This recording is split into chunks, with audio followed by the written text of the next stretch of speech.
মসজিদে নববী থেকে প্রায় 3 কিলোমিটার দূরে একটা মসজিদ আছে, তার নাম মসজিদে কোবা।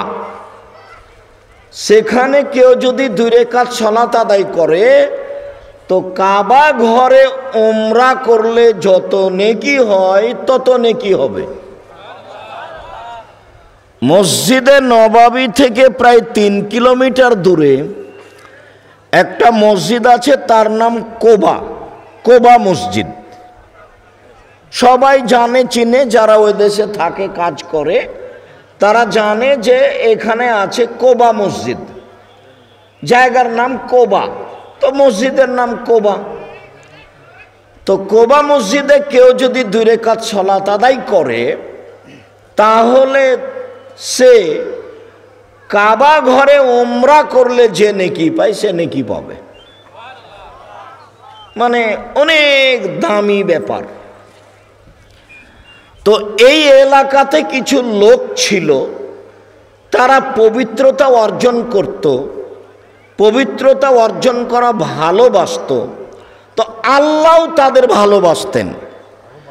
তো যখন আয়াত নাজেল হয়ে গেল তখন আল্লাহর নবী কোবার লোকজনকে বলেন, এই শোনো, এই শোনো, তোমরা কি আমল করো যে আল্লাহ তোমাদের প্রশংসা করছে? কি পবিত্রতা অর্জন করো বলো তো, তোমাদের পবিত্রতা কি? আল্লাহ কেন তোমাদের প্রশংসা করছেন? ঘটনা কি আমাকে বলো তো। তোরা বলছে যে এমন তো কিছু দেখি না, তবে 1 পেশাব পায়খানা করলে পানি দিয়ে পবিত্রতা অর্জন করি, 2 ফরজ গোসলের প্রয়োজন হলে পানি দিয়ে গোসল করি, 3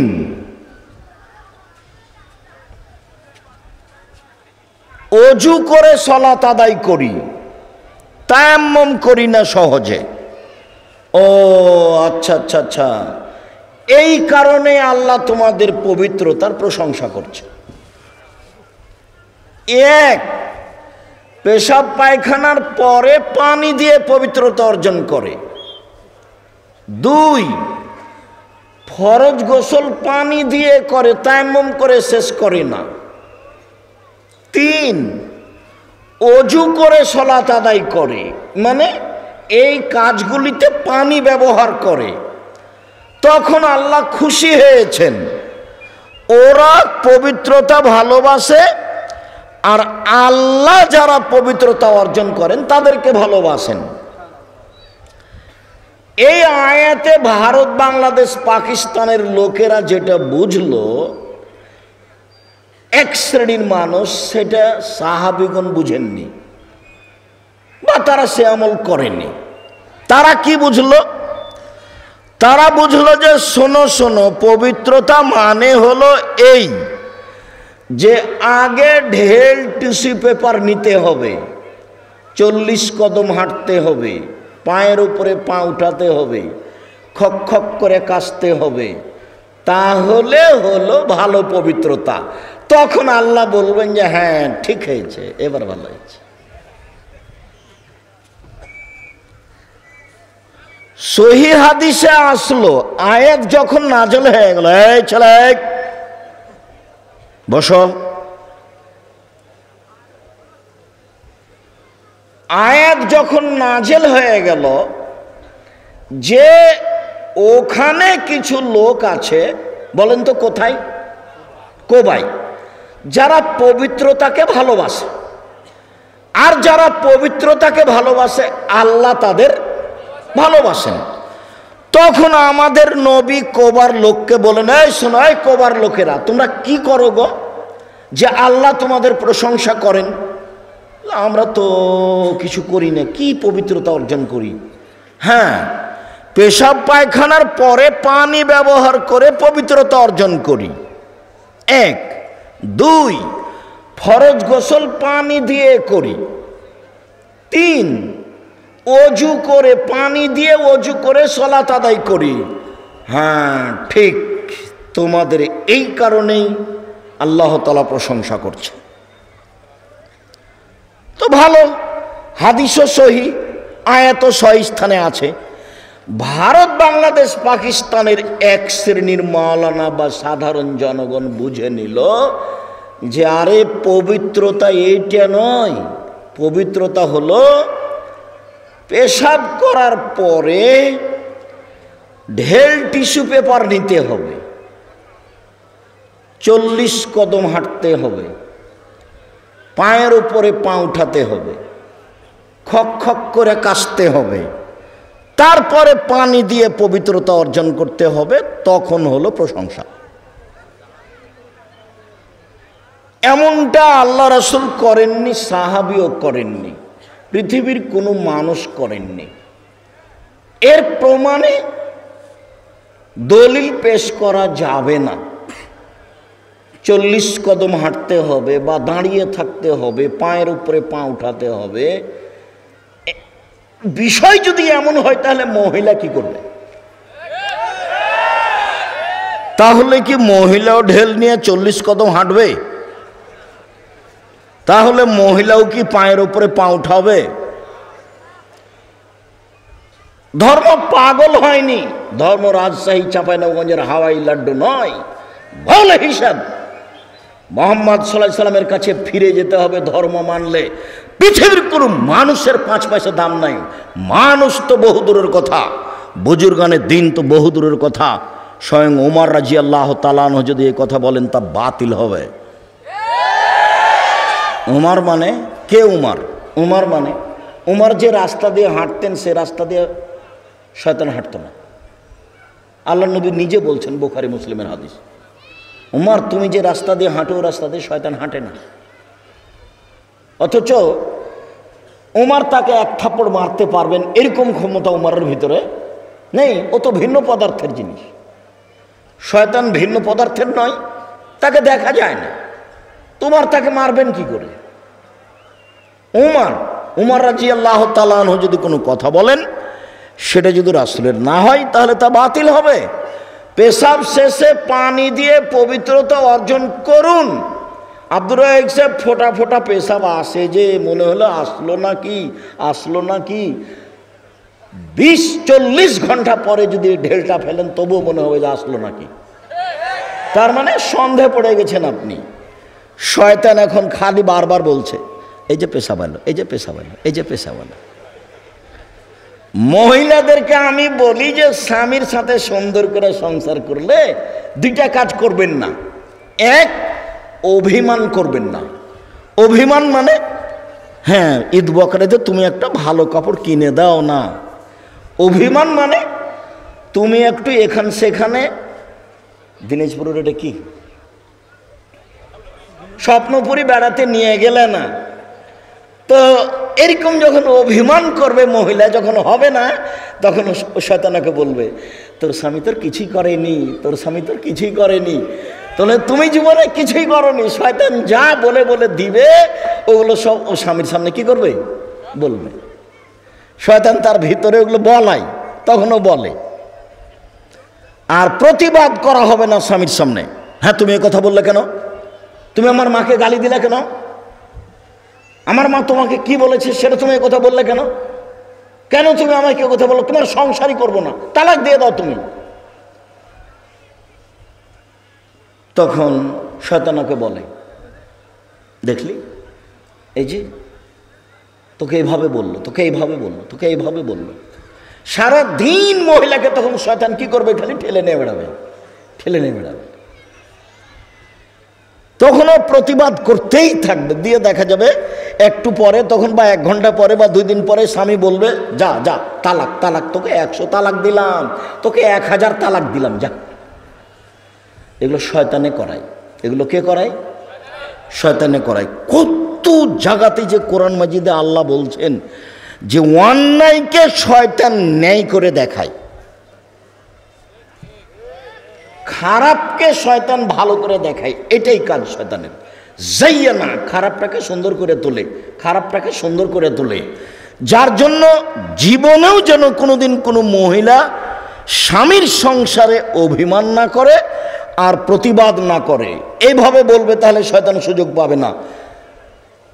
যাহাই দিবেন তাহাই পরিব, যা খাওয়ার ব্যবস্থা করবেন তাই খাবো, আমার পক্ষ থেকে কোনো প্রকার অভিযোগ আপত্তি থাকিবে না। আমি গ্রামের মহিলা, একটু লবণ ভাত, পান্তা ভাত, রংপুরের ভাষায় কড়কড়াতেই যথেষ্ট, এত কিছু লাগবে না। তখন শয়তান আর সুযোগ পাবে না, শয়তান তখন বলবে যে গেলাম। তো যারা এইভাবে পেশাবের পথে যায়, সারা দিন তাকে শয়তান মাঠে নিয়ে বেড়াবে। আর শয়তান সব সময় লেগে আছে পেশাব পায়খানার পথ দিয়ে, পেশাব পায়খানার কথা বলে শয়তান কোটি কোটি মানুষকে রাসূলের সুন্নাত থেকে সরিয়ে দিয়েছে। পেশাব করার পরে পানি দিয়ে পবিত্রতা করে উঠে যান মহিলা পুরুষ, আর যখন অন্তরে বলছে যে এক ফোঁটা পেশাব আসলো নাকি, এক ফোঁটা পেশাব আসলো নাকি, তখন বলেন শয়তান, গে শয়তান, কাপড় ভিজায় যাক রে, তবু আমি সালাত আদায় করবো, তোর কথা শুনবো না। যা, আমার কাপড় ভিজায় যাক পেশাবে, তোর কথা আমি মানবো না, আমি সালাত আদায় করবো। যা, দেখবেন কিছুক্ষণ পরে আর নেই। আর যেমন বলবেন কি যে হলো, কি যে হলো, এবার যতক্ষণ পর্যন্ত আপনি আবার ওযু না করছেন ততক্ষণ পর্যন্ত আপনাকে আর এখানে আসতে দেবে না। মধ্যখানে একটা কথা বলি, এত কেন তার পেঁচাল?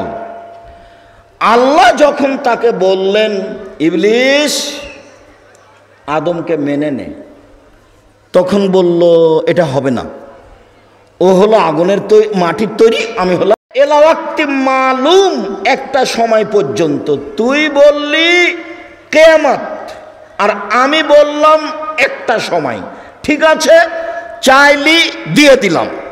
এখন শয়তান চলে যাচ্ছে আর বলছে প্রতিপালক তোমার ইজ্জতের কসম, তোমার সম্মানের কসম, প্রতিপালক। শয়তান বলছে, সময় যখন পেয়ে গেছে তখন বলছে, সময় কিন্তু কিয়ামতের কাছাকাছি পর্যন্ত বেঁচে থাকার সুযোগ পেয়ে গেছে। কথা বোঝা জানে নাকি? তো যখন পেয়ে গেছে সময়, তখন বলছে প্রতিপালক, দেখেন ঢং কেমন, ও আমার প্রতিপালক, তোমার ইজ্জতের কসম, তোমার সম্মানের কসম, তোমার মর্যাদার কসম, আমি তোমার কসম করে বলছি, আমি লাউবিয়ান্নাল ইনসানা মা দামাত আজওয়ারুহুম ফি জাসাদিহিম, আদমের ছেলেমেয়ের দেহে যতদিন পর্যন্ত শ্বাস থাকবে আমি তাকে ভ্রান্ত পথে, ভুল পথে নিয়ে যাব। এর চুক্তি আছে আল্লাহর সাথে। বলার ঢংটা দেখেন, আবার তোমার ইজ্জতের কসম, তোমার সম্মানের কসম, তোমার মর্যাদার কসম, আদমের ছেলে মেয়ের দেহে যতক্ষণ পর্যন্ত শ্বাস আছে আমি তাকে পাপ করাবো। তখন আল্লাহ যদি বলতেন যে পারবি না, তাহলে ভালো হতো, কিন্তু আল্লাহ এটা বললেন না। তখন বললেন, এই শোন, আমার মর্যাদার কসম, আমার ইজ্জতের কসম, আমার সম্মানের কসম, আদমের ছেলে মেয়ে যতবার বলবে আমার ভুল হয়েছে, ততবার আমি বলবো যাও ক্ষমা করে দিলাম, যাও ক্ষমা করে দিলাম, যাও ক্ষমা করে দিলাম। তাহলে বলাটা ঝুলন্ত থেকে গেল, মানে না বললে তাহলে হচ্ছে না। পাপ হলে বলতে হবে আস্তাগফিরুল্লাহ, ভুল হয়েছে আমার, অত বেলে তোমার কাছে ফিরে যেতে চাই। আমি যদি না বুঝাতে পারি তাহলে এটা আমার ব্যর্থতা।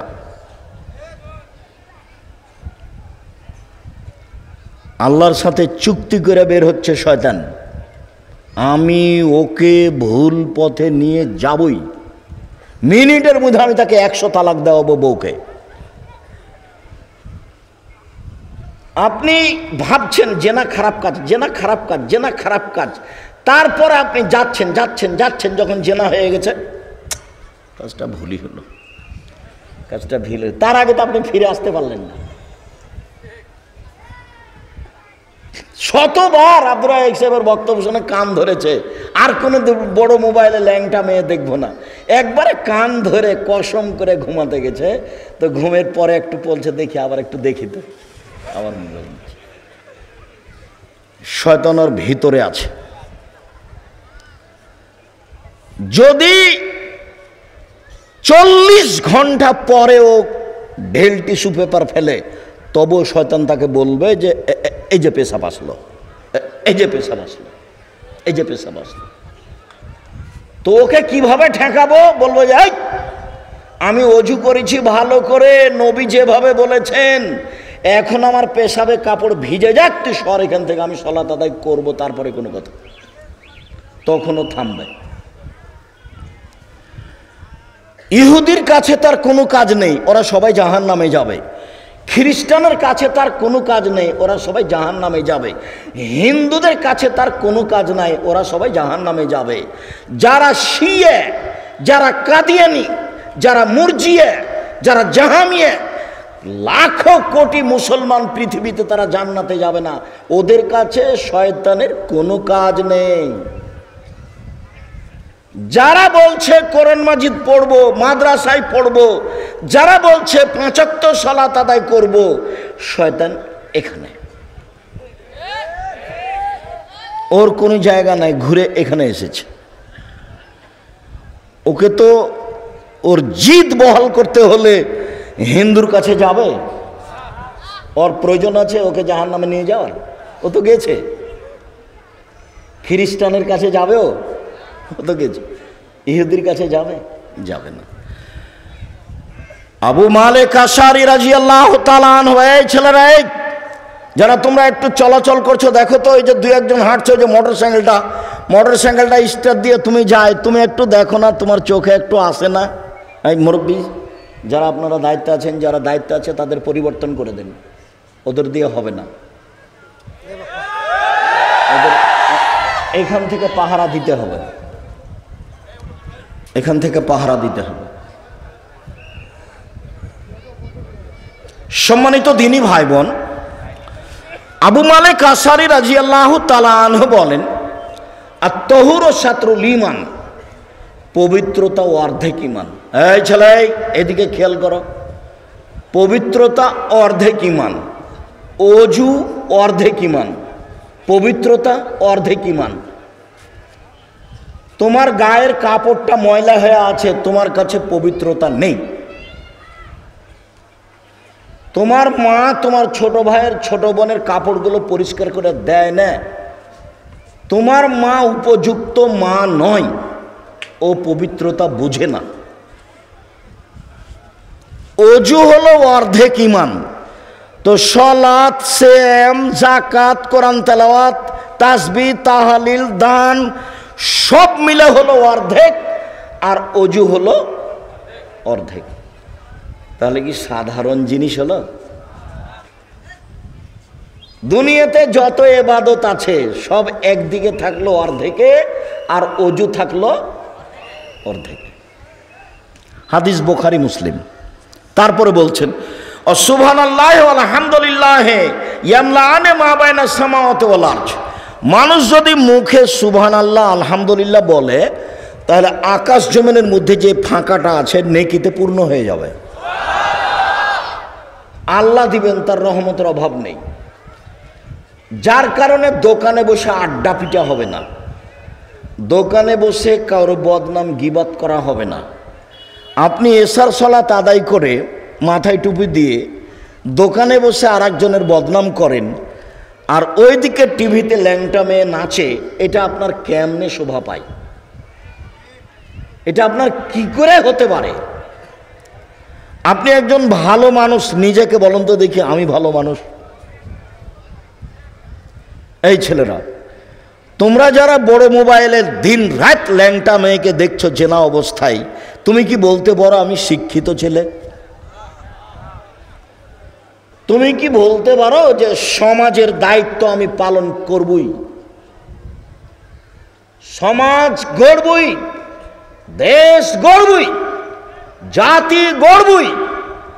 তুমি জেনা নিয়ে দিন রাত ঘুরো বেটা, আর মুখে বলো জাতি গড়ব। দেশ গড়ব, ফাইজলামি করো, অত সহজ?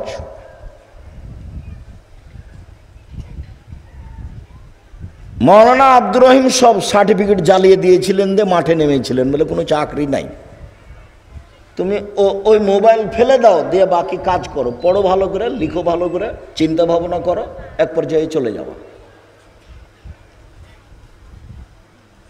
আর ছোট্ট তোমাকে নমুনা দিই, ছোট্ট নমুনা, যে পারবা তার ছোট্ট নমুনা আমাকে দিয়েই বলি। তুমি রিং করে যখন বলো, আপনি যখন আমাকে রিং দিয়ে বলেন, আব্দুর রাজ্জাক সাহেব আমি রংপুর বদরগঞ্জ থেকে বলছি, আমি আমি আপনার কিছু উপকার করতে পারি, নাম্বারটা সেভ করে রাখেন। কিন্তু আমি যে সেভ করতে পারি না, আমি শুধু রিং হলে অন করতে পারি, এর চেয়ে বেশি করতে পারি না। রিং হলে কি করতে পারি? অন করতে পারি। তো আমি তো দেখছি এই মোবাইল দিয়ে বাংলাদেশে বিশাল বিশাল প্রতিষ্ঠান পরিচালনা করি আমি, বিশাল বিশাল।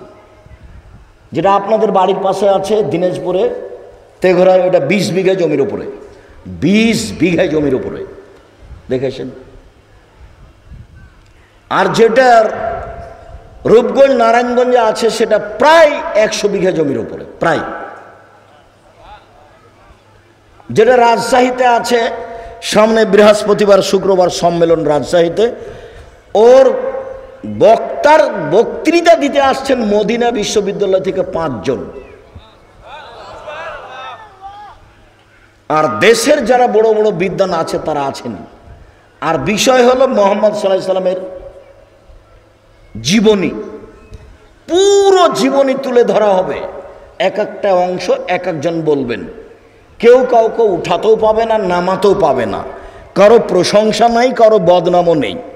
যার যতটুকু বিষয় দেওয়া আছে সে জাতির সামনে আগে লিখে পাঠিয়েছে, সেটা জাতির সামনে বলে চলে যাবে। ভিন্ন ধরনের বক্তব্যের মাঠ হলো সালাফি কনফারেন্স। রাজশাহীতে একটা মেয়েদের প্রতিষ্ঠান গড়ছে, জায়গা নেওয়া হয়েছে, ওরা লিখে দিয়েছে, তাতে জায়গা হলো 60 বিঘা, 33 শতকের বিঘায়। আপাতত ছাত্রছাত্রী প্রায় 5000, শিক্ষক শিক্ষিকা প্রায় 300 জন, যার প্রতি মাসে বেতন লাগে 32 লক্ষ। আর যোগাযোগের মাধ্যম হলো এই মোবাইল। দেশ বিদেশে তো যাই, স্বাভাবিকভাবেই যাই, আলহামদুলিল্লাহ। মোবাইল হলো এটাই। তোমাকে একটা ছোট্ট নমুনা পেশ করলাম, যে একে ফেলে দিয়ে যদি মানুষ হতে চাও, দিন রাত মেয়েকে ল্যাংটা অবস্থায় দেখে তুমি কি মানুষ হতে চাও? তুমি তো একটা পশু প্রাণীর মতো। বুঝে না ওরা অন্তর আছে, বুঝে না, দেখে না ওরা চক্ষু আছে, দেখে না, শোনে না ওরা কান আছে, শোনে না। ওরা পশু প্রাণীর মতো, ওরা গরু ছাগলের মতো, ওরা কুকুর শ্রীগালের মতো, বরং তার চেয়ে খারাপ। কথা আল্লাহ বলছে। তুমি কি করতে পারো জাতির? দিন রাত অন্যায় করে। মুরব্বী, আপনি কি করতে পারেন? দিন রাত সিগারেট খেয়ে, জর্দা খেয়ে, তামাক খেয়ে কি করতে পারেন? এই তো আপনার কর্ম। আর এই ছেলে, তোমাদের দাবি হলো যে কবরের উপরে ফুল চাপিয়ে বলছে যে কবরকে সিক্ত করলো। কবরে যে আছে তাকে পিটিয়ে একাকার করে দিল কিনা সেটা তার হুঁশ নাই। ও কবরে ফুল দিয়ে কি করলো? কবরকে সিক্ত করলো। যে একেবারেই যে বোকামি! এ কোন ধরনের কথা? স্কুলে সিমেন্ট মাটির খাম্বা তৈরি করে বলছে এটা শহীদ মিনার। ইয়ে আবার কেমন কথা? হেডমাস্টার সাহেব, এটা কি? আপনি আমাকে কি দেখাতে চাচ্ছেন? 90 সাল থেকে আছে হেডমাস্টার সাহেব মাঠে, 90 সাল থেকে। জাতি আমাকে কিছু বলবে এরকম সুযোগ আমি কাউকে কোনোদিন দিইনি। তবে আমি মানুষ, ভুলের ঊর্ধ্বে নই, তবে আমি কাউকে সুযোগ দিইনি। আপনি আসেন, সপরিবারে আসেন। আর রংপুরে আসলে আমার ছোটকালের একটা কথা মনে পড়ে। 1976 সালে আমি লেখাপড়া করব বাহিরে বলে বাড়ি থেকে বের হয়েছিলাম। একেবারে প্রথম শ্রেণীর দিকে পড়া মাদ্রাসায় 1976 সালে। তো যখন আমি চাঁপাইনবাবগঞ্জ ট্রেন স্টেশনের কাছে গেলাম, বসে আছি, তো যারা আমাকে নিয়ে গেছে তারা প্রথমে আমাকে ভয় দেখাচ্ছে। এই যে ট্রেন ঢুকলো, তার শব্দ মনে হচ্ছে যে একবারে মাটি সব ভেঙে চুরে ফেলবে। তো ওরা আমাকে বলছে যে এই কথা বলিস না, নাহলে ট্রেন ধরে নেবে। তো ওরা যেটা বলছে সেটা আমি শুনছি। তো দেখি যে ট্রেনে সবাই ওরাই কথা বলছে। তোমরা যে কথা বলছো, তো তোমাদেরকে ট্রেন ধরে নেয় না? মানে ট্রেন মানুষকে ধরে নিবে ওটা বলেছে, আমি শুনে নিই। তো যখন আমি উঠে বসেছি, তখন কালো আকৃতির একটা লোক, অন্ধ, দেখতে পায় না, খুব উঁচু লম্বা জোয়ান, খুব ভালো কণ্ঠ, মনে হচ্ছে যে এখনই বলছে। রংপুর জেলাতে হলো আশ্চর্য ঘটনা। গ্রামের নামটি লক্ষণবাড়ি, বদরগঞ্জ থানা। নাম তার সুরেনবাবু। নাম তার সুরেনবাবু, বড়ই মান্যমান। সেন্দুক ভরা টাকা তাহার, গোলা ভরা ধান, তাহার কন্যা ফুলো মালা আসমানের নিচে। গোটাটাই আমার মুখস্থ ছিল। ওর মুখের দিকে তাকিয়ে আমার এমনি মুখস্থ হয়ে। তো যখনই রংপুর বদরগঞ্জ বলে, তখন আমার মাথায় কথাটা জাগে। ভুলে আছি, বছর মাস ভুলে আছি। যখনই বলে রংপুর বদরগঞ্জ, ওহরে রংপুর বদরগঞ্জ। রংপুর জেলাতে হলো আশ্চর্য ঘটনা। গ্রামের নামটি লক্ষণবাড়ি, বদরগঞ্জ থানা। নাম তার সুরেনবাবু। কোথায় যে আছে। তো আপনাদের সাথে আমার আন্তরিকতার অভাব নেই। সময় মতো আসতে পারিনি, মনে কিছু নিয়েন না। পবিত্রতা অর্ধেক ঈমান। আলহামদুলিল্লাহ, সুবহানাল্লাহ বললে আকাশ জমিন নেকিতে ভরে যায়। ভুলেও দোকানে বসে আড্ডা পিটবেন না। সলাত আদায় করে বাসায় যাবেন, 2-1 আয়াত কোরআন মাজিদ পড়বেন, সুবহানাল্লাহ আলহামদুলিল্লাহ কিছু বলবেন, 10 বার দিয়ে শুয়ে যাবেন। মরা লাগবে। বসে দেখেছিলাম একদিন বয়স 40, দেখি এখন 60, কয়দিন পরে দেখবো আর নেই। এই হলো জীবন। তারপরে তিনি বললেন, আসাদকাত বুরহান, দান হলো দলিল। কোনো ইবাদত দলিল নয়, দান মাত্র দলিল। বিচারের মাঠে আমি বলবো আমি জান্নাত পাবো। আল্লাহ যদি আমাকে বলেন কেন, তো আমি বলবো যে আমি যে জান্নাত পাবো তার দলিল আছে আমার কাছে। কি দলিল? এই যে দান করেছি। তারপরে তিনি বললেন, না সলাত নূরুন, সলাত হলো আলো, নামাজ হলো আলো। বিচারের মাঠে খুব অন্ধকার থাকবে, বিচারের মাঠ কোনো কিছু দেখা যাবে না, একেবারে অন্ধকার। তো যার সলাত কবুল হয়েছে ওর জন্য হবে আলো। অসাবর জিয়া, ধৈর্য হলো আলো। সব কাজে ধৈর্যের পরিচয় দিতে হবে। আসরের সলাতের পরে আব্দুল রাজ্জাক সাহেব নেই। আরে ছাড়ো, মিথ্যা কথা বলছে, এরা দাওয়াতি দেয়নি। মাগরিবের পরেও নেই। আর চলো, সব মিথ্যা ধোঁকাবাজ। আমার কথাই হয়তো তার সাথে এমনি বলছে। একটু দেখি ঘটনা কি। এনারা বলছেন যে রাস্তায় আসছেন, 2টার সময় বের হয়েছি। রাস্তাঘাটে ভ্যান রিক্সা বেশি, গাড়ি চলে না। প্রাণপণে চেষ্টা করছি আসার, কিন্তু ধৈর্য কুলালো না। যার যা মনে লাগলো সে তা বলে নিয়ে চলে গেল, অসাবর দিয়ে। তারপরে বলছেন, অল কোরআন হুজ্জাতুল লাকা ওয়া আলাইকা, কোরআন তোমার পক্ষেও হতে পারে, কোরআন তোমার বিপক্ষেও হতে পারে। আবু হুরায়রা রাদিয়াল্লাহু তাআলা আনহু বলেন, রাসূল সাল্লাল্লাহু আলাইহি ওয়াসাল্লাম বললেন, আলা আদুল্লুকুম মায়ামুল্লাহু বিল খাতায় ওয়ারফাইহি দারাজাত। সঙ্গী সাথী, পৃথিবীর মানুষ শুনে রেখো, আমি কি তোমাদের এমন একটা কথা বলে দিব না যাতে পাপ মিটে যাবে, মান বেড়ে যাবে, যাতে পাপ মিটে যাবে, মান বেড়ে যাবে, যাতে পাপ মিটে যাবে, মান বেড়ে যাবে। বলেন না সেটা কি? বলেন দেখি। পাপ মিটে যাবে, মান বেড়ে যাবে কি করলে? শোনো, এক, এসবাগুল অজু, ভালো করে অজু করলে। বারবার কথাটা আসবে, ভালো করে অজু করলে। 2, কাসরাতুল খুতা ইলাল মাসাজিদ, পায়ে হেঁটে মসজিদে গেলে। 3, ইন্তেজারুস সালাত বাদা সালাত, এক সালাতের পরে আবার কখন সালাতের টাইম হবে মর্মে অপেক্ষা করলে। তাহলে 3টা কাজ। পাপ মিটে যাবে, মান বেড়ে যাবে, পাপ মিটে যাবে, মান বেড়ে যাবে। 1, সুন্দর করে অজু করলে। 2, পায়ে হেঁটে মসজিদে গেলে। 3, সালাতের জন্য অপেক্ষা করলে মনে থাকবে না? মনে হয় পাপ মিটে যাবে, মান বেড়ে যাবে। আব্দুল্লাহ ইবনে আব্বাস রাদিয়াল্লাহু তাআলা আনহু বলেন যে আল্লাহর নবী একদা বললেন যে আল্লাহ তাআলা আমাকে বলছেন মুহাম্মদ, তো আমাদের নবী বলছেন জি, হাল তাদরি ফিমা ইয়াকতাসিমুল মালাউল আলা, মুহাম্মদ আপনি কি বলতে পারেন উপরে কি নিয়ে হইচই হচ্ছে? একটু মধ্যখানে আল্লাহ এবং জিবরাইল আমাদের নবীকে ডাকতেন মুহাম্মদ বলে। জিবরাইল বলেছেন মুহাম্মদ এটা করেন, এটা করেন। আল্লাহ আমাদের নবীকে বলেছেন মুহাম্মদ এই এই এই।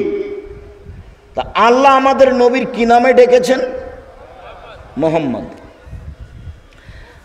আর সাহাবীগণ বলতেন আল্লাহর রাসূল, আল্লাহ রাসূল বলেছেন, আল্লাহ রাসূল দিয়েছেন, আল্লাহ রাসূল খেয়েছেন। আয়েশা বলছেন আল্লাহ রাসূল বলেছেন, আল্লাহ রাসূল দিয়েছেন, আল্লাহ রাসূল খেয়েছেন। সাহাবীগণ কিভাবে বলতেন? আল্লাহ রাসূল। আর ভারত, বাংলাদেশ, পাকিস্তানে আমরা যারা আছি তারা বলছি হুজুর পাক সাল্লাল্লাহু আলাইহি সাল্লাম বলেছেন। হুজুর পাক এ শরীফের মতো হয়ে গেছে। আল্লাহ বলছেন কোরআন মাজিদ আর হুজুর বলছেন কোরআন শরীফ। হুজুর পাক কথা বাতিল, হুজুর পাক নেই। পৃথিবীর সব মানুষ বলবে আল্লাহ রাসূল বলেছেন, রাসূল সাল্লাল্লাহু আলাইহি সাল্লাম বলেছেন, আল্লাহ রাসূল বলেছেন, আল্লাহ রাসূল দিয়েছেন, আল্লাহ রাসূল খেয়েছেন। আল্লাহর রাসূল বলে কথা বলতে হবে। আল্লাহ বলছেন মুহাম্মদ বলতে পারেন উপরে কিনে হইচই হচ্ছে? নাম জি হ্যাঁ আমি বলতে পারি। ফিল কাফারাত, ওপরে হইচই হচ্ছে ফেরেশতাদের মাঝে। কি করলে পাপ মিটে যাবে, কি করলে পাপ মিটে যাবে, কি করলে পাপ মিটে যাবে, এই নিয়ে হইচই হচ্ছে, এই নিয়ে হইচই হচ্ছে। তো কি করলে পাপ মিটে যাবে বলেন তো দেখি। এবার আল্লাহ রাসূল বলছেন ইসবাগুল ওযু, এক ভালো করে ওযু করলে, দুই আলমাসু আলা আকদামিল আলমাসাজিদ, পায়ে হেঁটে মসজিদে গেলে, তিন আলমাকসু বাদাস সালাওয়াত, সালাতের পরে বসে বসে তাসবিহ তাহলিল করলে, সালাম ফিরার পরে লাফ দিয়ে উঠে গেছে। এটা হবে? সালাম ফিরার পরে লাফ দিয়ে উঠা যাবে না, দুটাই বাতিল। এক, সালাম ফিরার পরে লাফ দিয়ে উঠা যাবে না, এই আচরণ খারাপ। দুই, আসসালামু আলাইকুম রাহমাতুল্লাহ, আসসালামু আলাইকুম আলহামদুলিল্লাহ রাব্বিল হাক্কি লা ইলাহা ইল্লাল্লাহ, এটা একবারে চিরদিনের জন্য বাতিল, চিরদিনের জন্য বাতিল। কিয়ামত পর্যন্ত কোনো হুজুর এরকম করতে পাবে না, এভাবে হাত তুলতে পাবে না। হাত তুলবে তার ব্যক্তিগত ব্যাপার। 16টা স্থানে হাত তোলার কথা আছে, 35টা হাদিস আছে হাত তোলার। 30 বছর থেকে মানুষের সামনে বই পেশ করে রেখেছি। আজকেও যাওয়ার সময় খোঁজ নেবেন, এটা চলবে না। সালাতের পরে থেমে কিছু তাসবিহ তাহলিল করতে হবে। বলতে পারেন মুহাম্মদ সাল্লাল্লাহু আলাইহি সাল্লাম কিসে পাপ মিটে যাবে? হ্যাঁ বলতে পারি। এক, সুন্দর করে ওযু করলে, দুই পায়ে হেঁটে মসজিদে গেলে, তিন সালাতের পরে মসজিদে বসে বসে তাসবিহ পাঠ করলে। মনে থাকবে না? মনে হয় এই পর্যন্ত বলে আল্লাহ রাসূল বলছেন মান ফাআলা হাযা আশা বেখারিন মাতা বেখারিন, যে এমনটা করলো তার মরে যাওয়া ভালো, তার বেঁচে থাকা ভালো, তার মরে যাওয়া ভালো, তার বেঁচে থাকা ভালো। যে এমনটা করলো তার মরে যাওয়া ভালো, তার বেঁচে থাকা ভালো। তারপরে কি থামছেন? আরো বলছেন ওয়াকানা মিন খাতিয়াতিহি কায়ামিন ওয়ালাদাত উম্মুহু, তারপরে লোকটা হয়ে গেল সেই দিনের মতো যেদিন তার মা তাকে জন্ম দিয়েছে। তারপরে লোকটা হয়ে গেল সেই দিনের মতো যেদিন তার মা তাকে জন্ম দিয়েছে। তারপরে লোকটা হয়ে গেল সেই দিনের মতো যেদিন তার মা তাকে জন্ম দিয়েছে। নিষ্পাপ হয়ে গেল। কাজ তিনটে, মনে থাকবে না? তিনটে কাজের 1 নম্বর ফল মরে যাওয়া ভালো, বেঁচে থাকা ভালো। 2 নম্বর ফল মান বেড়ে যাবে, পাপ মিটে যাবে। 3 নম্বর ফল হয়ে যাবে সেই দিনের মতো যেদিন তার মা তাকে জন্ম দিয়েছে। আরো দুইটা কাজে এমনটা হয়, আরো দুইটা কাজ আছে। তার একটা হলো কেউ যদি হজ করে আর হজ যদি কবুল হয় তাহলে হয়ে যায় সেই দিনের মতো যেদিন তার মা তাকে জন্ম দিয়েছে। আর একটা আছে, অসুস্থ অবস্থায় কেউ যদি বলে আলহামদুলিল্লাহ তাহলে হয়ে যায় সেদিনের মতো যেদিন তার মা তাকে জন্ম দিয়েছে। সিরিয়াল করেন তো দেখি। এক, এইভাবে সুন্দর করে ওযু, পায়ে হেঁটে মসজিদে যাওয়া, বসে সুবহানাল্লাহ বলা। দুই, আরেকটা কি কাজ বলেন? আরেকটা, আরে এটা তো শেষ, হজ। হজ হজ যদি কবুল হয় তাহলে হয়ে যাবে সেই দিনের মতো যেদিন তার মা তাকে জন্ম দিয়েছে। তিন, আরেকটা কি? অসুস্থ অবস্থায় আলহামদুলিল্লাহ বলা। অসুস্থ হলেই সিঙ্গাপুর যেতে হবে না, টাকা থাকলেই সিঙ্গাপুর যেতে হবে, এই হিসাব বাতিল। ধৈর্যের পরিচয় দিলে এই পাপ মিটে যাবে। কত হাদিস আছে এই লাইনে। আর যদি অসুস্থ অবস্থায় সুবহানাল্লাহ আলহামদুলিল্লাহ বলে তো হয়ে গেছে সেই দিনের মতো যেদিন তার মা তাকে জন্ম দিয়েছে। সম্মানিত দ্বীনি ভাই বোন, বলছিলাম আবু হুরায়রা রাদিয়াল্লাহু তাআলা আনহু বলেন, রাসূল সাল্লাল্লাহু আলাইহি সাল্লাম বলেছেন, মান গাসসালা ওয়াজহাহু, কেউ যদি ওযু করতে বসে মুখমণ্ডল ধয়,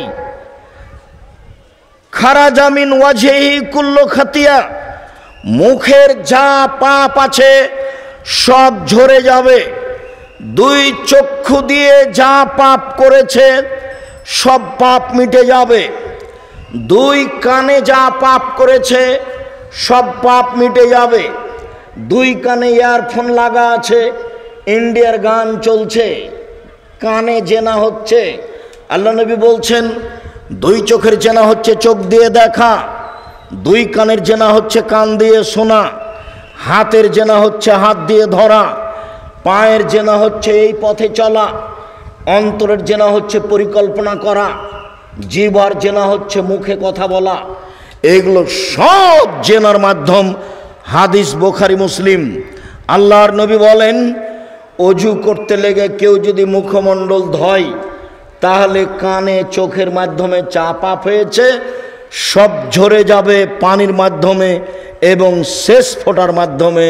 দুই, অজু করতে লেগে যদি কেউ কোনোই পর্যন্ত হাত ধয় অজুর নিয়মে, তাহলে হাতের মাধ্যমে যত পাপ হয়েছে সব মিটে যাবে। তিন, অজুর শেষে কেউ যদি পা ধয় তাহলে পায়ের মাধ্যমে যে পাপ হয়েছে সব পাপ মিটে যাবে। ওয়া ইয়াখরুজু ইলাল মসজিদে নাকিয়ান মিনাদ দুনুবে, এবার লোকটা মসজিদে যাচ্ছে সালাত আদায় করতে, তার কোনো আর পাপ নেই, নিষ্পাপ হয়ে মসজিদের দিকে যাচ্ছে, তার কোনো পাপ নেই। আবু হুরায়রা রাদিয়াল্লাহু তাআলা আনহু বলেন, আল্লাহর নবী বলেছেন, আল উযু ইয়াকাফিরু মা কানা ক্বাবলাহু, অজু অতীতের সব পাপকে মিটিয়ে দেয়। অজু অতীতের সব পাপকে মিটিয়ে দেয়। অজু অতীতের সব পাপকে মিটিয়ে দেয়। আর সালাতটা তার জন্য নফল হিসাবে দাঁড়ায়, মানে মান বেড়ে যায়। সালাতটা তার জন্য নফল হিসাবে দাঁড়ায়, মানে মান বেড়ে যায় অজু। উবাদা ইবনে সামিত রাদিয়াল্লাহু তাআলা আনহু বলেন, রাসূল সাল্লাল্লাহু আলাইহি ওয়াসাল্লাম বলেছেন, as-salawatul khams ইফতারাজাহুন্না আল্লাহু তাআলা, ফামান আহসানা ওযুহুন্না ওয়া সাল্লা লিওয়াক্তিহিন্না ওয়া আতামা রুকুহুন্না সুজুদাহুন্না, কেউ যদি 5 ওয়াক্ত সালাতে সুন্দর করে ওযু করে, সময় মতো সালাত আদায় করে, সূর্য ওঠার সময়তে ফজরের সালাত আদায় করলে কি সময় মতো হলো? সূর্য ডুবার পূর্বে আসরের সালাত আদায় করলে কি সময় মতো হলো? কেউ যদি সুন্দর করে ওযু করে, সময় মতো সালাত আদায় করে, রুকু সিজদা পূর্ণ করে, কানা আলাল্লাহি লাহু আহাদুন, আল্লাহর সাথে তার একটা চুক্তি হয়ে যায়। আল্লাহর সাথে তার একটা চুক্তি হয়ে যায়, আল্লাহ তাকে ক্ষমা করবেনি। আমার কথাটা বুঝতে হবে। এই ছেলে, এদিকে লক্ষ্য করো তো আমি কি বলছি। কেউ যদি সুন্দর করে ওযু করে, এক, সময় মতো সালাত আদায় করে, দুই, সুন্দর করে রুকু করে, তিন, সুন্দর করে সিজদা করে, চার, এখন আল্লাহর সাথে একটা চুক্তি হয়েছে। আল্লাহ এখন তাকে বলছে, এই বান্দা শোন, তোর সাথে আমার একটা চুক্তি হয়ে গেল, আমি তোকে জান্নাত দিব, ঘোষণা দিলাম। এবার আল্লাহ রাসূল বলছেন, ফাইনাল ইয়াফাল, এমনটা যদি কেউ না করে, সুন্দর করে ওযু না করে, সুন্দর করে সময় মতো সালাত আদায় না করে, রুকু ভালোভাবে না করে, সিজদা ভালোভাবে না করে, আল্লাহর সাথে তার কোনো চুক্তি নেই। লাম ইয়াকুন আলাইহা আহাদুন, আল্লাহর সাথে তার কোনো চুক্তি নেই, আল্লাহর সাথে তার কোনো চুক্তি নেই। ইনশা আযাবাহু ওয়া ইনশা গাফারা লাহু, চাইলে ক্ষমা করে দিবেন, চাইলে শাস্তি দিয়ে দিবেন, চাইলে ক্ষমা করে দিবেন, চাইলে শাস্তি দিয়ে দিবেন, কোনো চুক্তি নাই।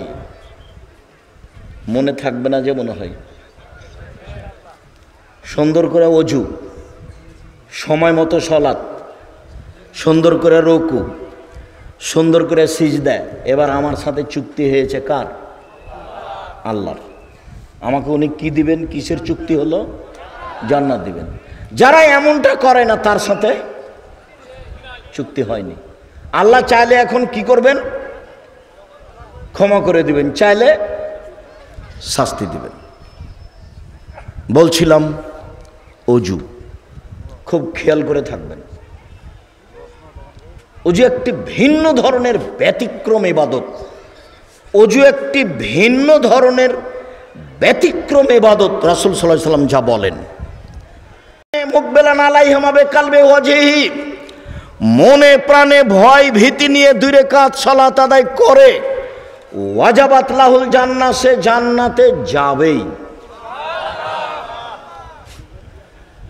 আবু হুরায়রা রাদিয়াল্লাহু তাআলা আনহু বলেন, আল্লাহর নবী বলেছেন, লা তুকবালু সালাতুন বিগাইরি তাহুরিন ওয়ালা সাদাকাতুন মিন গলুলিন, ওযু ছাড়া সালাত কবুল হবে না, অবৈধ পয়সা দান করলে কবুল হবে না, আত্মসাতের পয়সা দান করলে কবুল হবে না, বিশ্বাসঘাতকতা করে দান করলে কবুল হবে না, দায়িত্ব নিয়ে সরকার থেকে নিচ পর্যন্ত, নিচে থেকে উপর পর্যন্ত বিগত সরকার যা দেখিয়েছে, দেশের উন্নয়নের নামে কোটি কোটি টাকা মানুষ আত্মসাৎ করেছে, মসজিদ মাদ্রাসায় দান করেছে, করছে।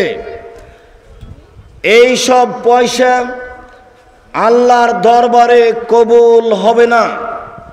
বুখারী মুসলিমের হাদিস, ওযু ছাড়া সালাত কবুল হবে না, অবৈধ পয়সার দান কবুল হবে না। বিশ্বাসঘাতক যারা, আত্মসাৎকারী যারা,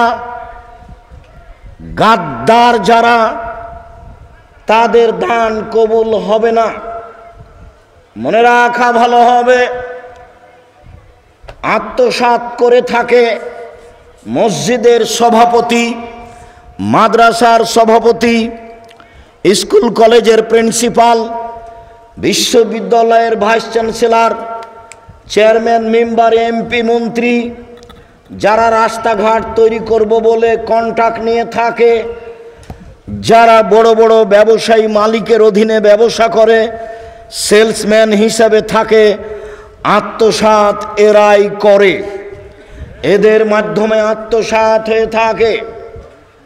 একটা বাক্য আত্মসাতের আসলো, তাই আর একটা বাক্য বলে রাখছি, মনে রাখবেন। এই ছেলে, কিছুক্ষণ অপেক্ষা করবেন, দাঁড়িয়ে আমাকে কাজ দেখাবেন না। আমি আপনার চেয়ে বেশি ক্লান্ত আছি, আমি আপনার চেয়ে অনেক বেশি ক্লান্ত আছি। আমি এমনিতেই গতকাল আমি দুবাই থেকে ঢাকায় নেমে জুমার খুতবা দিয়েছি। জুমার খুতবা দিয়ে কোথায় প্রোগ্রাম ছিল, প্রোগ্রাম করেছি, প্রোগ্রাম করে রাতে রাতে প্রতিষ্ঠানে গেছি রাজশাহী, সকালে ক্লাস নিয়েছি, বাসায় এসে অফিসে ঢুকে আরও কত কী কাজ ছিল সেগুলো করেছি। তারপরে গোসল করে সলাত আদায় করে সামনে একটু খেয়ে গাড়িতে উঠেছি। এখন পর্যন্ত আমি আসতেই আছি। আপনি হেঁটে বেড়াবেন সেটা আমি দেখব? আপনার মতো নোংরা লোককে আমি দেখতে চাই না। জাতির যদি রাস্তাঘাট করে দিতে না পারি, জাতির যদি স্কুল কলেজ করে দিতে না পারি, জাতিকে চূড়ান্ত সঠিক ধর্ম দিতে পারবো ইনশাআল্লাহ। ধর্মের ব্যাপারে জাতিকে ফাঁকি দিনি। 32 বছরে 34 বছরে কোনোদিন কেসা কাহিনী বলিনি। 90 সাল থেকে না আজ পর্যন্ত কোনোদিন মাঝহাব নিয়ে কথা বলিনি। পুরো জীবন চ্যালেঞ্জ করলাম, একদিন নয়, 1 ঘন্টা নয়, একটা বাক্য মাঝহাব নিয়ে কোনোদিন বলিনি। ওই পাতায় পড়ি না, পাতাটা ছিঁড়ে দিচ্ছি। যারা পড়ছে তারাই পড়ুক, যারা মানুষের বদনাম করছে তারাই করুক, আল্লাহ তাদের হেদায়েত দান করুক। যারা মানুষের পিছনে লেগে আছে তারাই লেগে থাক, আল্লাহ তাদের হেদায়েত দান করুক। ফেসবুকে কারোর পিছনে কিছু বলা প্রয়োজন মনে করি না, কাউকে বলিও না যে একে কিছু বলেন, ও যদি আমাকে ধুয়ে ছেড়ে দেয় আমি মুখ খুলব না। ওর কত বড় হাইকোর্ট আর কত বড় জজ কোর্ট আমি বিচারের মাঠে দেখব ইনশাআল্লাহ। যেদিন তার হাইকোর্ট জজ কোর্ট কিছুই থাকবে না, ফেসবুক তার জজ কোর্ট, ইউটিউব তার হাইকোর্ট, এখানে সব কিছু করে নিল। ধর্ম তো সহজ নয়। সম্মানিত দিনী ভাই বোন, আপনি দোকানে বসে আড্ডা পিটবেন, আমি আব্দুর রাজ্জাক বিন ইউসুফের কথা বলবো, তখন আপনি ভালো মানুষ, এই ধারণা আপনি করিয়েন না। এ ধারণা আপনার ঠিক নয়। আমি আপনার জন্য এসেছি, এত পথ অতিক্রম করে আমি আপনার জন্য এসেছি। আপনি কেন ওখানে থাকবেন? কি দেখাতে চান আপনি আমাকে? আপনার কাছে কি বিদ্যা আছে? আপনার পরিবারটা আমার কাছে পরিচয় দেন তো। আপনার পরিবার কি করে? কিসের বলে আপনি এত কিছু ভাবেন? কি আপনার ভাবার এমন আছে? সম্মানিত দিনী ভাই বোন,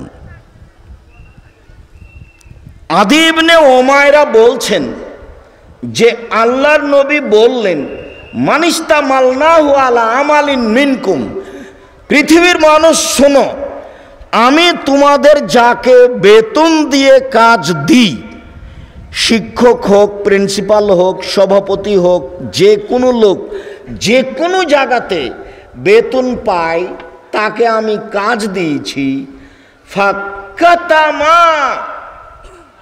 মিখিয়াতান ফামাফাউকাহু, সে যদি কাজে একটা সুঁচ আত্মসাৎ করে।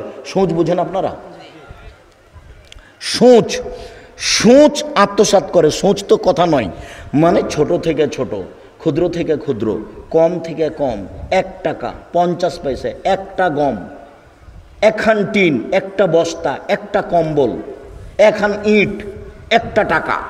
কেউ যদি সামান্য প্রমাণে আত্মসাৎ করে, ইয়াউমাল কিয়ামা, বিচার মাঠেও সেইগুলি নিয়ে উপস্থিত হবে। ওর কাঁধে থাকবে টিন, ওর কাঁধে থাকবে গমের বস্তা, ওর কাঁধে থাকবে টাকা, ওর কাঁধে থাকবে গরু ছাগল। সৌদি আরবের মানুষ উট আত্মসাৎ করেছে, কাঁধে থাকবে। বাংলাদেশের মানুষ কাপড় আত্মসাৎ করেছে, কাঁধে থাকবে।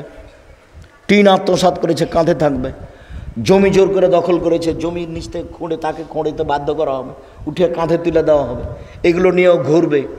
যদি একদিন ঘুরে 50,000 বছর, যদি 3 দিন ঘুরে তাহলে 1.5 লক্ষ বছর। ও তো বুঝতে পারেনি কিয়ামত কাকে বলে। খায় আর পায়খানা করে আর দিন কাটায়, মনে করে আমি কিছু। কিয়ামত তো এমন কিছু নয়। কবর তো কারো হাতে নেই, কিয়ামত তো কারো হাতে নেই, জাহান্নাম জান্নাত তো কারো হাতে নেই।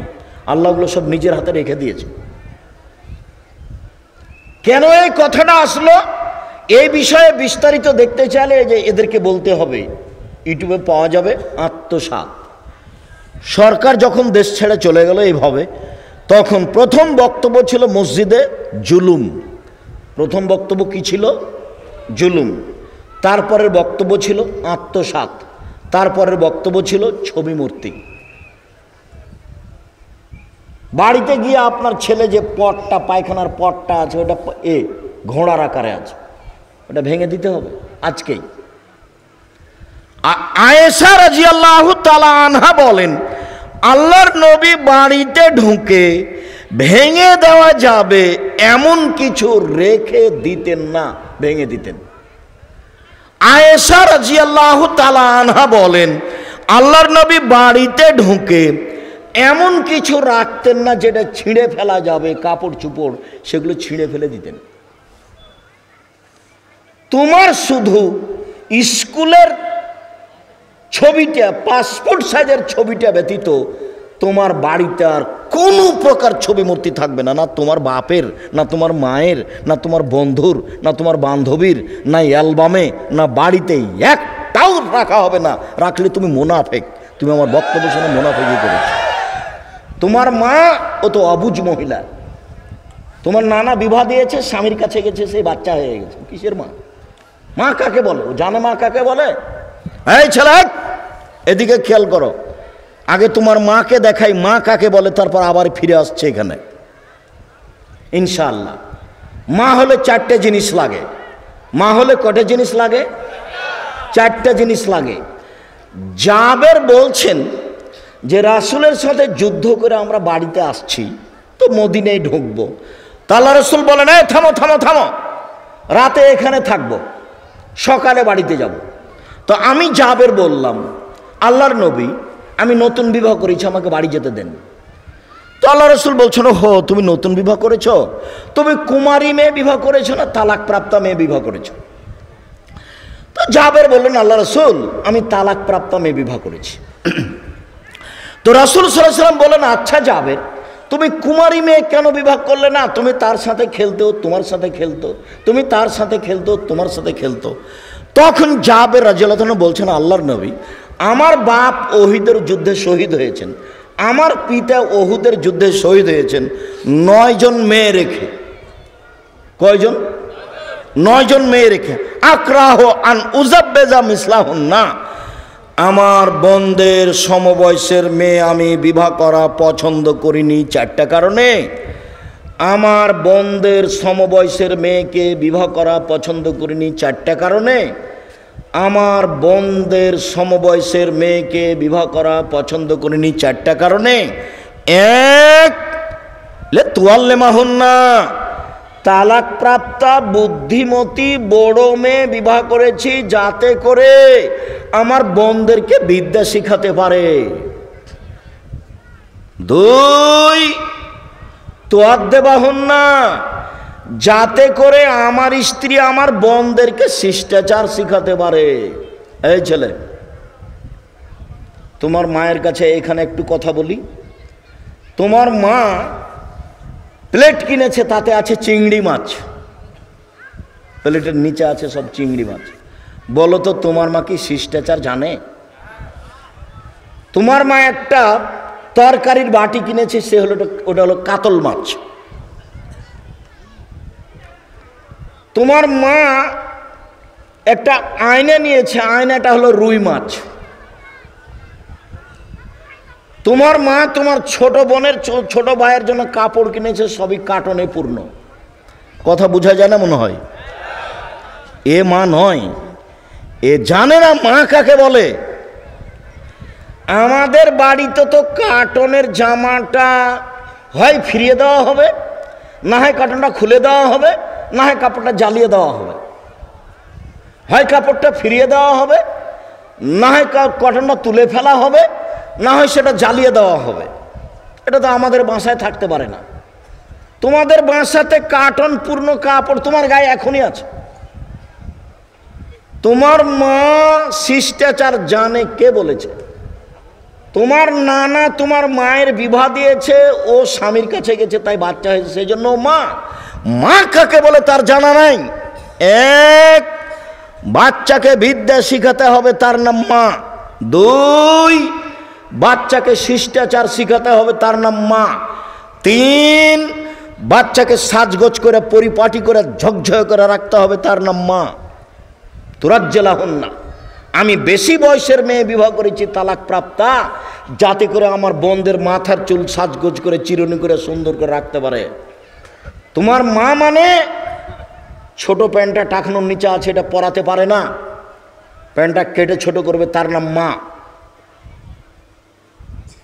তোমার ভাইয়ের কাপড়গুলো ময়লা হয়ে আছে, পরিষ্কার করে রাখবে, তার নাম মা। বলো তো তোমার মা যখন তোমার ছোট ভাইটার গায়ে কাপড়টা দিবে তখন কোন হাতখান আগে ঢোকাবে? শিষ্টাচার পরিপাটি করে রাখবে আমার বোনদেরকে। 4 তাকুমা আলাইহিন্না, আমার স্ত্রী যেন আমার বোনদেরকে পাহারা দিতে পারে, সেই জন্য তালাক প্রাপ্ত বেশি বয়সের মহিলা বিবাহ করেছি। হাদিস তো বুখারী মুসলিম। কি বিবেচনা করবেন? কি বিবেচনা আছে আপনার কাছে? 4টে জিনিস আছে যে মহিলার কাছে, সেই হলো মা। আর যদি এরকম না থাকে তো মা না হলো হস্তিনী মা, ও হলো হস্তিনী মা। ও সংসার ধুয়ে ছেড়ে দিবে, হয় মানুষকে বিলিয়ে দিবে, না হলে বন্ধু বান্ধবকে দিয়ে দিবে, আর না হলে ভাই ভাতিজারাকে দিয়ে দিবে। সংসার কন্ট্রোল করতে পারবে না, ও হলো হস্তিনী মা। আপনাকে তখন হুঁশিয়ার সতর্ক হতে হবে, নইলে সংসার এমনি নষ্ট হয়ে যাবে। শুনুন, রাসূল সাল্লাল্লাহু আলাইহি ওয়াসাল্লাম বলেন, আত-তাহুরু মিফতাহুস সালাহ, ওযু হলো সালাতের চাবি। নামাজ জান্নাতের চাবি, এ হাদিস জাল। ওযু হলো সালাতের চাবি। এই ঘরটাতে তালা মারা আছে, ঢোকো তো দেখি। কি করতে হবে? ঢুকলে তালা খুলতে হবে। তো এখন সালাত যদি কবুল হয় তাহলে কি করতে হবে? ওযু করতে হবে, তাহলে সালাতের মধ্যে ঢোকা যাবে। ওযু হলো সালাতের চাবি। আল্লাহু আকবার বললে সব কিছু হারাম হয়ে যায়, সালাম দিলে সব কিছু হালাল হয়ে যায়। আল্লাহু আকবার বললে সব কিছু হারাম হয়ে যায়, সালাম দিলে সব কিছু হালাল হয়ে যায়। দ্রুত আগাচ্ছি, শেষের দিকে মধ্যে অনেক হাদিস ছেড়ে দিয়ে চলে আসছে। এদিকে দেখেন, উমামা বাহেলি রাদিয়াল্লাহু তাআলা আনহু বলেন, একদা আল্লাহর নবী কবরস্থানে আসলেন। কবরস্থানে এসে বলছেন, আসসালামু আলাইকুম দারাল মুমিনিনা ওয়া ইন্না ইনশাআল্লাহ বিকুম লাহিকুনা। ও কবরবাসী, মোমেনদের কবর, তোমাদের উপরে শান্তি নিরাপত্তা নাজিল হোক। অচিরে আমি তোমাদের সাথে মিলে যাব, অচিরে আমি তোমাদের সাথে সাক্ষাৎ করব। অদত্ত আন্নি আনা আরা ইখওয়ানানা, আমার মনটা চাই আমি আমার ভাইদের দেখি, আমার মনটা চাই আমি আমার ভাইদের দেখি। এই কথা বলার সাথে সাথে সাহাবীগণ বলছেন, আওয়ালাস না ইখওয়ানানা, কি ব্যাপার? আপনি আপনার ভাইকে দেখতে চান, যারা কবরে আছে তারা, আমরা কি ভাই নই নাকি আপনার? একটু কথার উলট পালট সাহাবীদের বিবেকে আসলে সাহাবীগণ কথা বলতেন। আল্লাহ নবী, ব্যাপারটা কি? আমরা কি আপনার ভাই নই নাকি? ওরাকে আপনি ভাই বলছেন কেন? তখন আল্লাহ রাসূল বলছেন, শোনো, আনতুম আসহাবি, তোমরা আমার সঙ্গী, তোমরা আমার সাথী, তোমরা আমার সঙ্গী।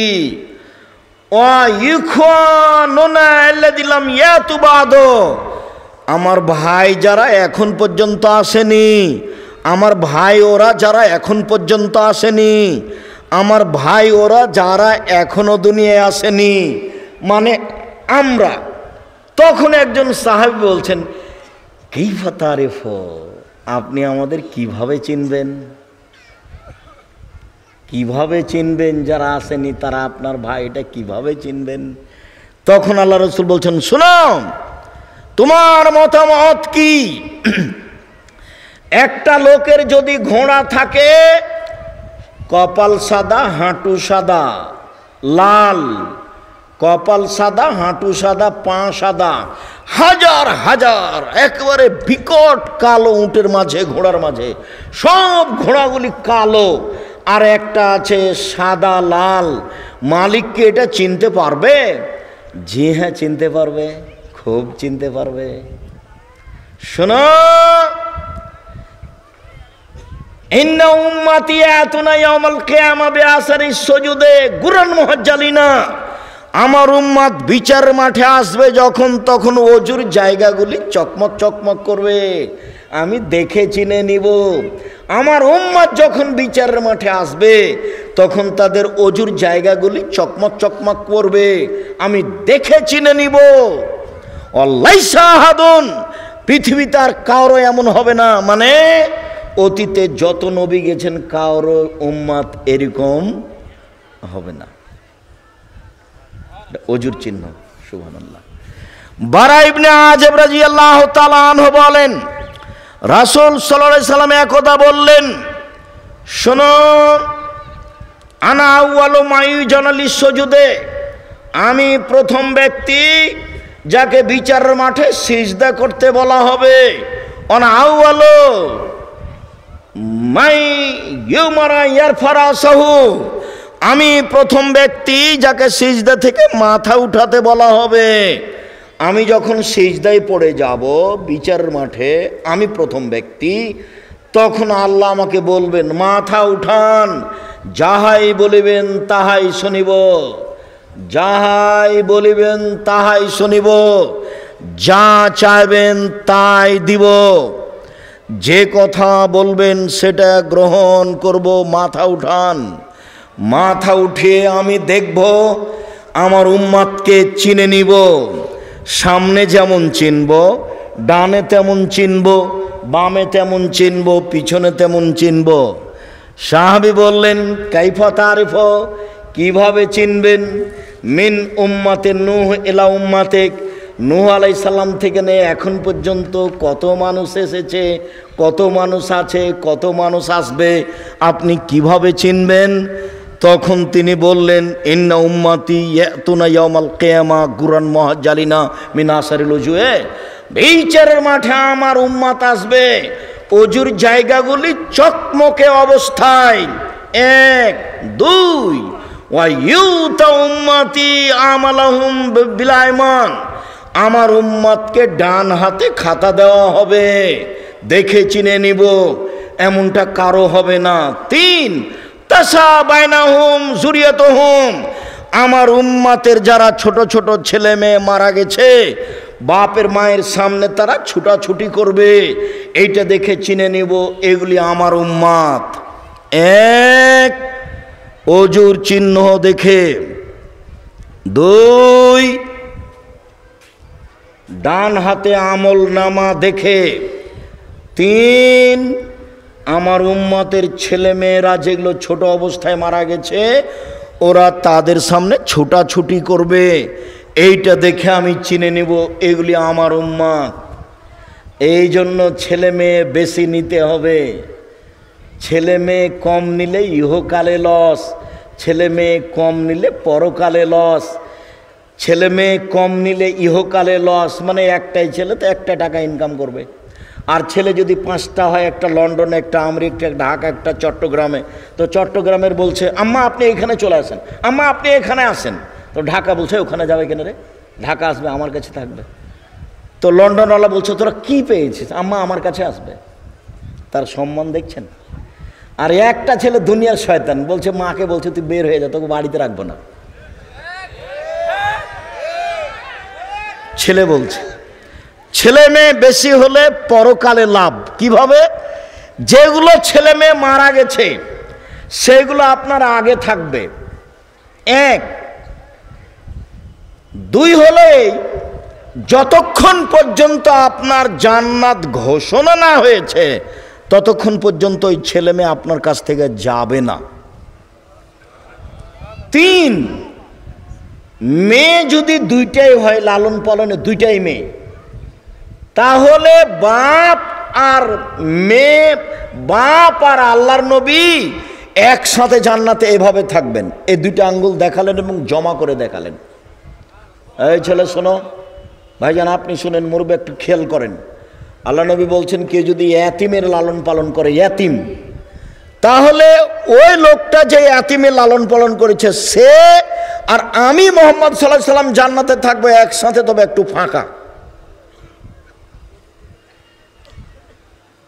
আর কেউ যদি দুইটা মেয়ের লালন পালন করে বিবাহ শাদী দিয়ে দেয়, সেই বাপ আর আমি জান্নাতে থাকবো একসাথে।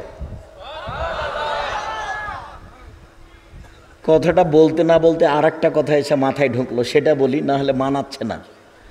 সেটা হলো এই, একজন সাহাবী বলছেন, আমি রাসূলের সাথে রাতে ছিলাম, এখন ঘুমাতে যাব, তো মেশক আর অজুর পানি নিয়ে এসে বললাম, এই নেন মেশক আর অজুর পানি। আল্লাহ রাসূল দেখে খুশি হয়ে গেছে, বাহ তোমার তো বুদ্ধি ভালো আছে, কি চাও একটু চাও তো, কি চাও? খুশি হয়ে বলছেন আল্লাহ নবী। তো সাহাবী বলছেন, আপনার সাথে জান্নাতে থাকতে চাই। তখন আল্লাহ রাসূল বলছেন, না না না না, এটা নয়, এটা নয়, এটা নয়, অন্য কিছু বলো, অন্য কিছু বলো। তখন সাহাবী বলছেন, ওইটাই চাই, জান্নাতে আপনার সাথে থাকতে চাই।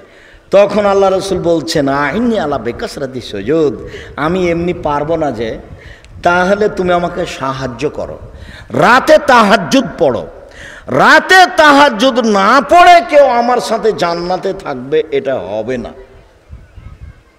অথচ এখানে আল্লাহ নবী বলছেন, কেউ যদি দুইটা মেয়ের লালন পালন করে, সেই বাপ আর আমি জান্নাতে এভাবে থাকবো,